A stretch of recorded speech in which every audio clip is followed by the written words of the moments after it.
on IMDb, it says you've had 78 nominations and 62 wins. And Wow. you've had 9 Oscar nominations and 4 Oscars. I'm curious to understand how you and Boz met and some about that early theater work that you did together. Baz and I didn't go to school together. He had graduated, but he was a legend in his own lunchtime. So, of course, I was extremely resistant to his legend. In third year at NIDA, you get placements, professional placements. And he came to find people because 1988 was the bicentennial in Australia. And he'd been awarded a number of government grants to work on an opera and create a little theatre company. So he was looking for designers. Catherine, were you designing sets as well as costumes? I designed costumes for one Shakespeare and the set for the other. Yes, I think the thing is a lot of people don't understand the tradition of often set designers will also design costumes. There's a real fluid flow in theater and in opera. And I think a lot of people in the film world who, it can be so bifurcated. What I love about your trajectory and you and Boz together as well is that you have this real theater foundation, and it really makes sense that you're able to continue that type of fluid work between sets and costumes as in film, but it seems completely organic for you and your relationship with Baz. Baz is a visualist, and he will have a strong idea of how he wants something to look. And he'll rip pictures out of magazines. He will draw little scribbly pictures that are very helpful. He has a really strong, obviously, you can tell from his movies, a point of view. But at the same time, what makes it great is he's not like, you know, Charlie Chaplin, the great dictator with a big ball running around his office. He's actually engaging with you as a true collaborator. You know, he goes, well, these are the problems. This is the process. Now, how do we work this out?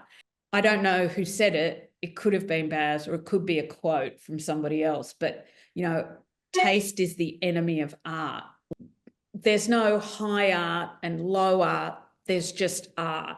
So Madonna and Bertolt Brecht for us sit in the same sphere. Look, everybody has their prejudices. I certainly do. And I'm certainly super judgy, because I think it's really hard when you're a designer and you're asked to judge all the time, aren't you? Don't you think? Like, is that better than that?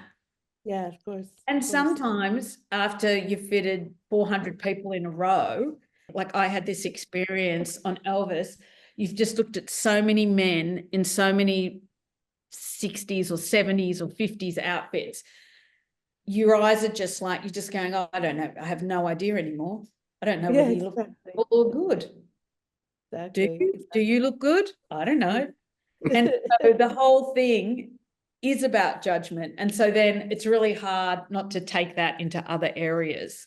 What movies had you loved or had inspired you at that period in your life, Catherine? I think the movie that absolutely struck me the most when I was a kid was The Wizard of Oz. I think it was, I saw it when I was 10 in the cinema, and I really wanted those red shoes with the sparkles on them. I just remember thinking that that was incredible. And I also liked the pale blue socks with the red shoes. I thought it was so ugly, but so good. Yeah. I remember having those thoughts. And then this is very politically incorrect, but you must remember I was a child when I saw it, probably around the same time, is Gone with the Wind. And it was just its enormousness, epic nature.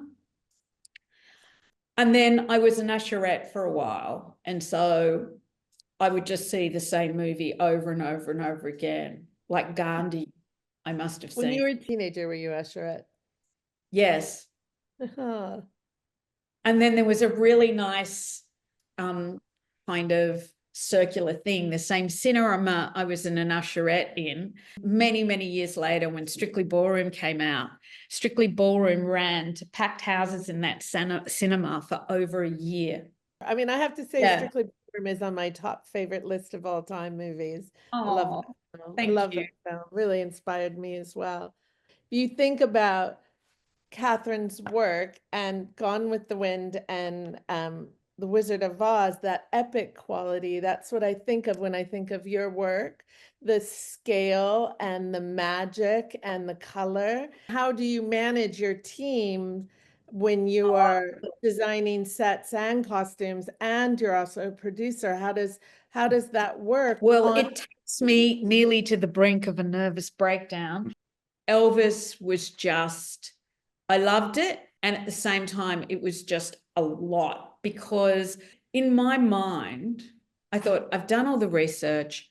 This is it's a bit of a psychological rest because we're not world building. I can just recreate. But of course, it wasn't like that at all. It was world building. And it was like 9,000 complete outfits. And sometimes I just felt like I was in Indiana Jones and there was a giant ball coming behind me. And I just look at my wardrobe supervisor and we'd go, 48 hours safe, 48 hours safe. Oh, that's because all we had were costumes to get us 48 hours. And I kept thinking, how can there be 105 speaking parts? And I was a producer and I would go to my fellow producers and I'd go, can you cut some of these parts? Because there aren't enough clothes in the world. We're going to have naked Elvis. Mm. You know, like, because just like, what? Another one? Yeah. Where did he come from? And probably multiple changes. This Bob Dylan movie I just did had 120 speaking parts, and 1 through 20 in the call sheet had at least 15, 20 changes. After a while, it's exactly that thing that you were saying about like, okay, that looks fine. Like you just like, and then you lose your way. It's a lot. Are you able to separate the vision and the logistics, or do they both come into your head at the same time when planning a project? I think you have to have the idea first. Mm. You have to have the concept, the idea, and then you have to work out how to do it. You know, obviously, when people whose names shall remain nameless, but their name might rhyme with Baz, ask you to, you know, build the Eiffel Tower the day before the Eiffel Tower has to be there, maybe do get a little tight in the chest. But you've got to go, okay, you may not be able to build the Eiffel Tower, but what are they actually saying to you? What do they actually want?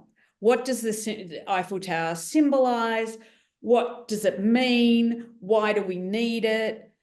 Okay, you agree we need it, then, okay, what's the solution? Actors might not like something they're wearing, and I usually, for a very good reason, but it might not be the reason they're saying. You have to sort of get into the head of the person to understand what they're really trying to tell you, because then you can find a solution that satisfies the problem within the confines of what's available to you. Both of you have such strong connections with the fashion industry. You've both sort of collaborated with different brands. And I was wondering from both of you, what it is that you still like to sort of work with Prada or work with a fashion brand, and how you feel about the relationship between fashion and costume. Well, I love fashion. Yeah. So some men like cars and will look at car magazines or fantasize about their cars or redoing the interior. And I am constantly on runway.com. Yeah. You know, looking at all the shows as they come off. I like going to shows. I like seeing the clothes. I like talking about it. I like criticizing it. I like the gossip. It's a world I'm fascinated with. And I'm fascinated with the beauty of it too. Like the savoir-faire and the hand, and just very jealous of the resources sometimes. you know, and just so grateful other times, like working with Prada and Miu Miu, just that they own their own factories. When they did clothes for Priscilla on Elvis, you had the luxury of saying, I think I want a pair of lovely suede boots that goes with that. I want them to look like this, and miraculously perfect, you know? Thank you, Catherine. You extraordinary, extraordinary work, and really joyful to hear you talk about it. I feel very honoured. So thank you so much for your time today. Thank you so much. Thank you.